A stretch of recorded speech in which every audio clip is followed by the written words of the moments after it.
Ready start.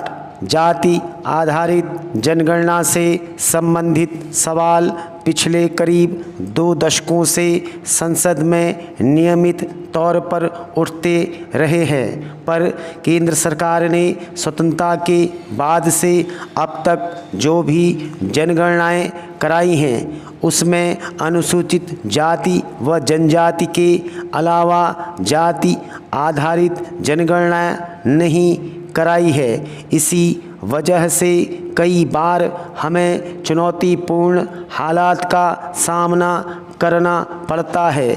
Bihar सरकार ने हाल ही में जातियों पर सर्वे के नतीजे घोषित कर चुनौती पेश कर दी है। सर्वे के मुताबिक पिछड़ा वर्ग की आबादी आरक्षण के वर्तमान मॉडल में जितनी मानी जाती है उससे कहीं ज़्यादा है। सर्वे कहता है अन्य पिछड़ा वर्ग कुल आबादी का 27% और अति पिछड़ा वर्ग कुल आबादी का 36% है।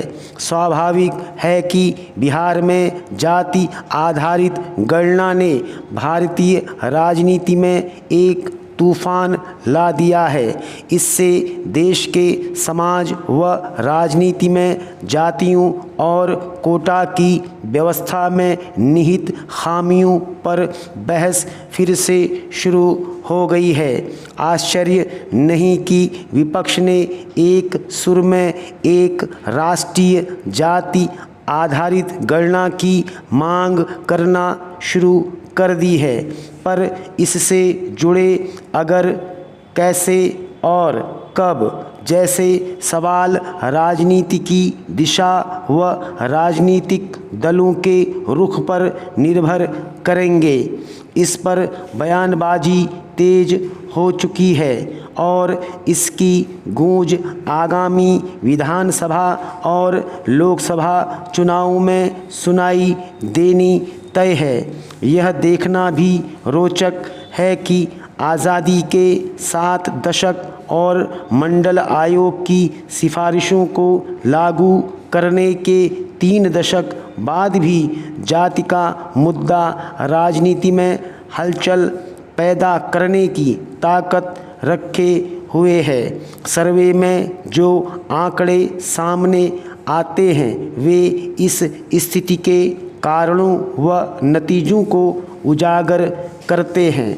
भारत की अर्थव्यवस्था की संरचना पर विचार करें तो सकल घरेलू उत्पाद GDP में कृषि का योगदान 18.3% है और यह 45% से ज़्यादा कार्यबल को रोजगार देता है। जाहिर है तकरीबन आधा कार्यबल राष्ट्रीय आय के छठे हिस्से पर निर्भर करता है।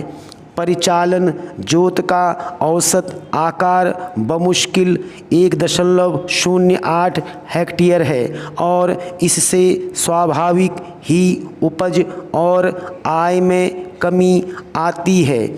1 अगस्त को सरकार ने संसद को सूचित किया कि पूरे भारत में कृषि परिवारों की औसत मासिक आय 10,218 रुपये थी, जिसमें झारखंड में 4,895 रुपये, बिहार में 7,542 रुपये और उत्तर प्रदेश में 8,061 रुपये थी।